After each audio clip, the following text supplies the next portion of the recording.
Last week, we covered the end of one of the most legendary figures of the Pacific War, Admiral Yamamoto Isoroku. Along with him also went the hopes of the Japanese Empire that they could have a triumphant comeback, both of them finally crashing deep into the jungles of Bougainville. The week before, however, we also covered the end of Operation Longcloth, the first Chindits expedition, and the British Indian Long-Range Penetration Unit making its difficult way out of Japanese-controlled Burma and receiving a hero's welcome. Today we'll continue further from there with the direct aftermath of Operation Longcloth, as the first Arakan Campaign at last comes to an end, thus sending the British to lick their wounds once again in the Pacific War. We also want to give you the chance to see another story that weaves into World War II and is essential to understanding how the biggest war of all time came about.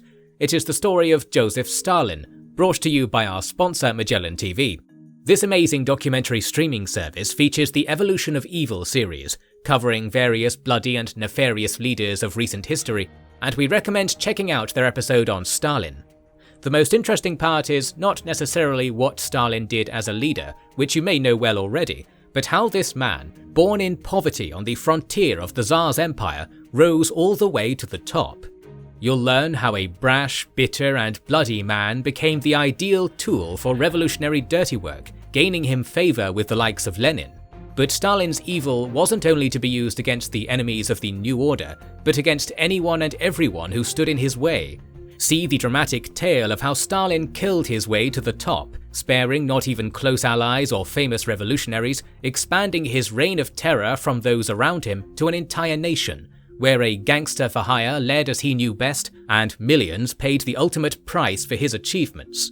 Aside from this, Magellan TV is the best place to find history documentaries on endless topics, all ad-free, with more being continually added, and 4K options included at no extra cost. Everything, including Evolution of Evil, is free in the 1-month trial available at our link in the description, so check it out.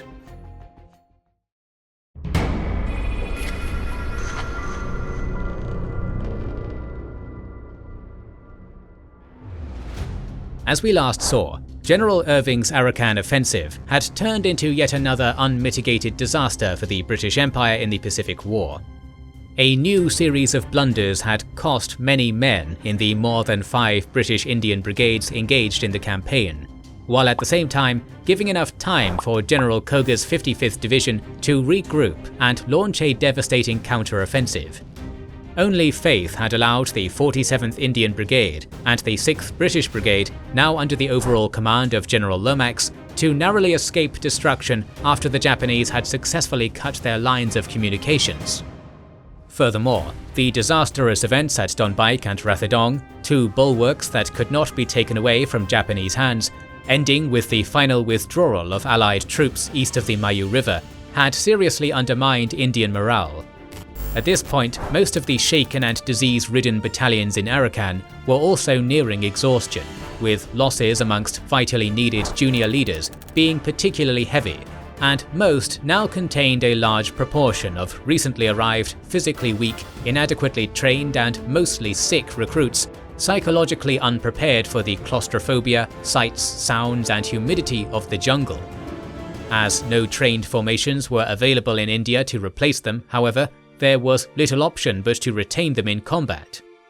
By early April, although Lomax had skillfully managed to stabilize the front at the Mongdor-Butidong road, the alarm bells were finally ringing in New Delhi. Thus, on April 14th, Marshal Wavell appointed General Slim's 15th Corps to lead the British Indian retreat and the defence of Bengal, as Lomax was still struggling to create order from the chaos that was the 14th Indian Division. Yet the Japanese, sensing the inherent weakness in the defending Indian forces, continued to push the defenders to the north with relative ease. On April 24th, they finally reached the British defences covering Butidong and Mongdor, aiming to secure better defensive positions for when fighting resumed after the monsoons. The 55th Indian Brigade held the first attack at Kanthe with a carefully prepared plan to entrap and destroy the leading Japanese elements after advancing along the spine of the Mayu Mountains. Yet the defensive effort would quickly fall apart after 2 exhausted and demoralized battalions gave way. Thus, the Indians had to start their fighting withdrawal north. Reportedly, so low was their fighting efficiency at this point that on April 28th, the men of the 8th 13th Frontier Force Regiment fired off nearly all of their ammunition at an imaginary opponent, and when attacked the following day, they would have no option other than to retreat. The withdrawal finally culminated with the capture of Buthodong on May 9th, with the 55th Brigade narrowly escaping destruction only by abandoning their vehicles and heavy equipment while trudging by foot over the jungle-covered hills to safety.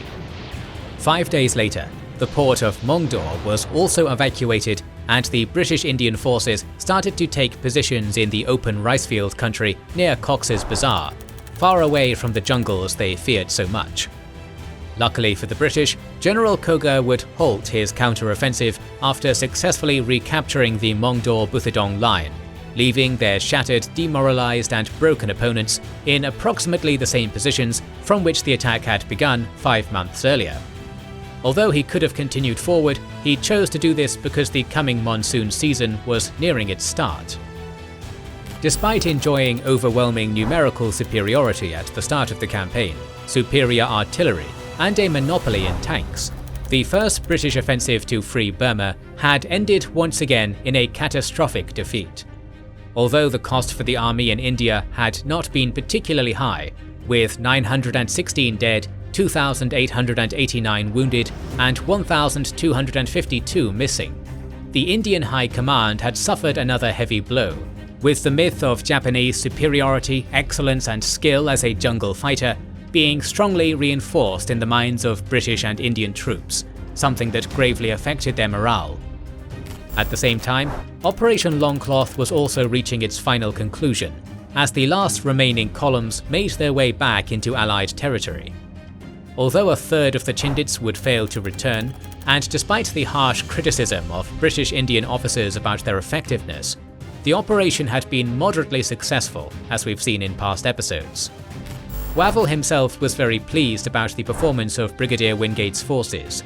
Such was his faith in long-range penetration that he would order the formation of the 111th Indian Brigade, personally selecting Brigadier Joe Lentine to lead this 2nd Chindit unit. Wavell's plan was to use the 2 Chindit brigades alternately during 1944. Yet the most important consequence of Operation Longcloth would be the blaze of publicity that would occur after the return of the Chindits, as the expedition behind enemy lines was the only success to report in the Far East. Making the headlines in every newspaper in England and India, the success of the Chindits would successfully lift the British Indian morale, and would further help dispel the myth of Japanese invincibility, completely attracting attention away from the recent reverses suffered at Arakan. At this point, Wavell had also flown to Washington to partake in the Trident Conference, which lasted from May 12th to May 25th.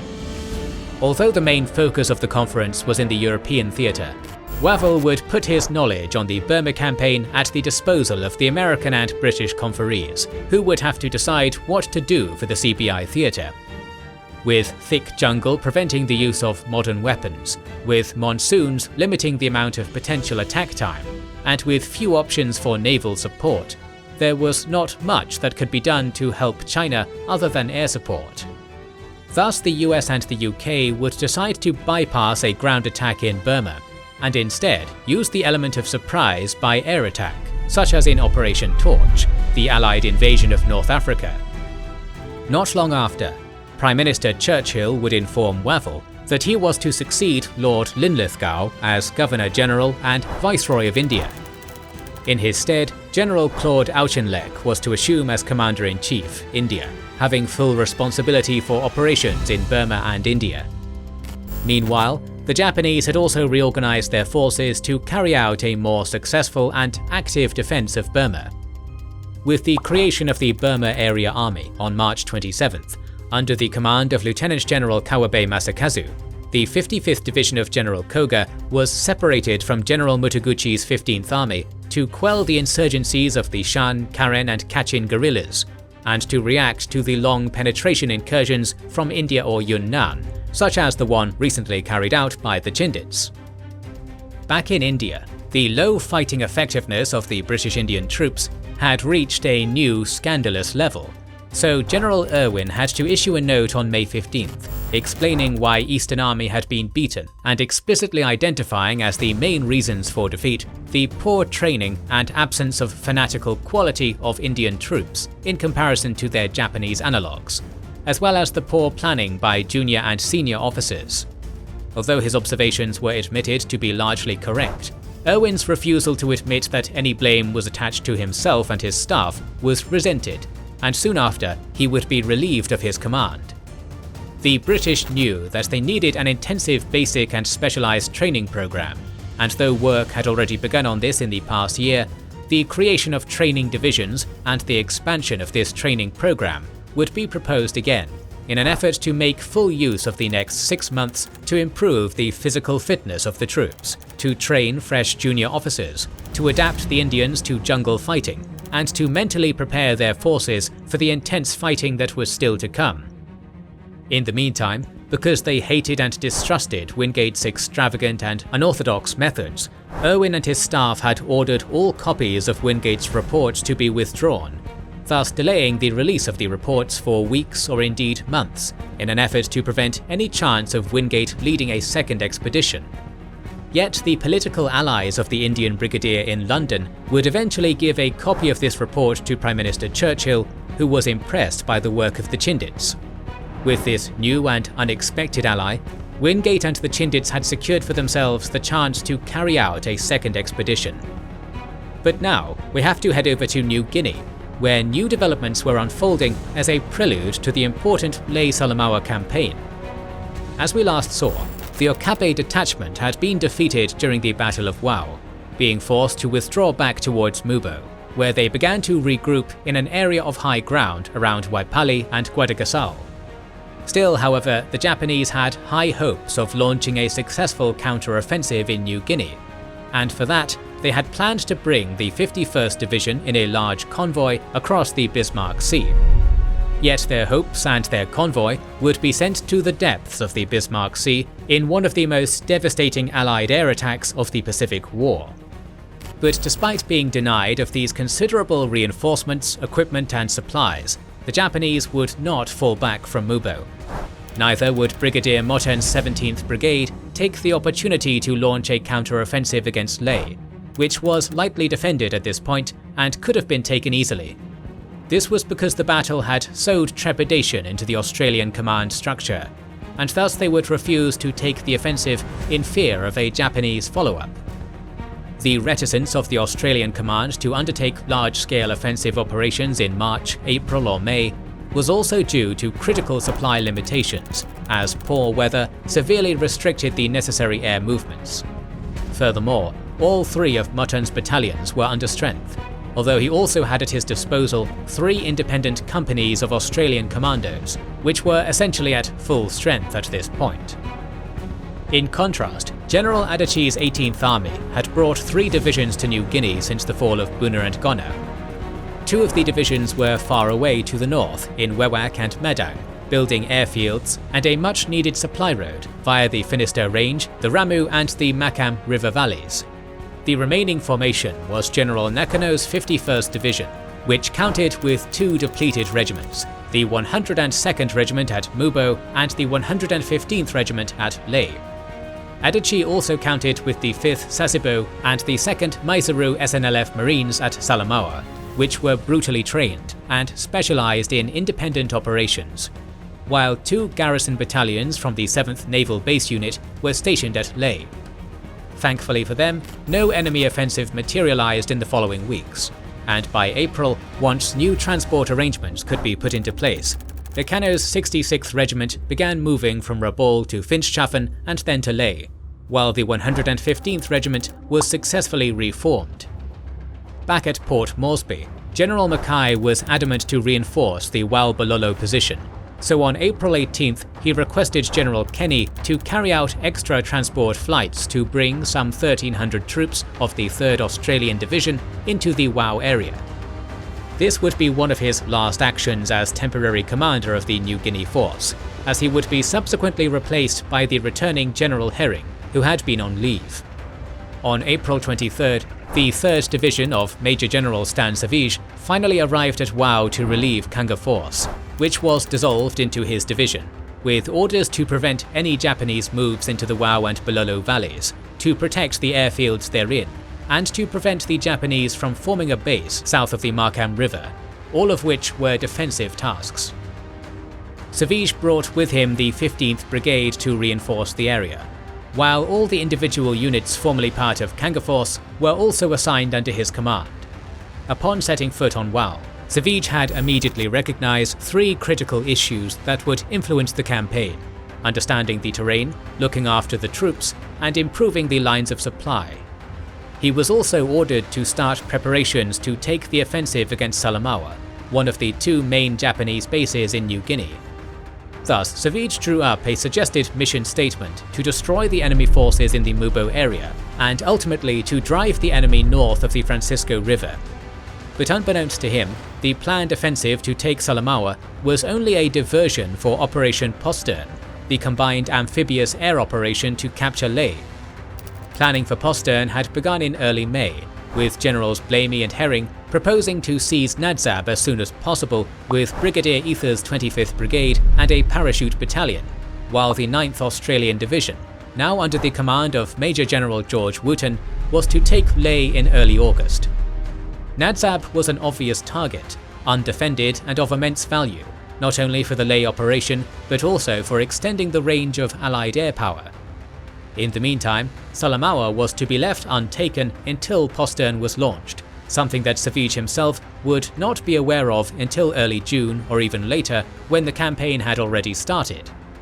The only action that happened during these months, secondary to the attacks on Mubo, was carried out by Major Worf and his 2nd 3rd Independent Company. As Brigadier Motten wanted to make a wide flanking move into the west flank of the Japanese forces in front of Salamaua, he ordered Worf to move to Bulwer in the Bololo Valley on March 4th.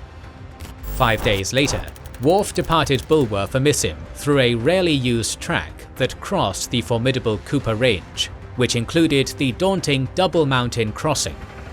By March 14th, 2 platoons had been successfully established at Missim to set up an observation post overlooking Salamaua from the west. Yet Worf also had major supply problems, as the tenuous track across Double Mountain broke down under heavy rains, which would eventually force him to leave only 1 platoon at Missim. On March 31st, however, a Japanese patrol stumbled into the Australian observation post, ambushing the defenders and forcing them to withdraw.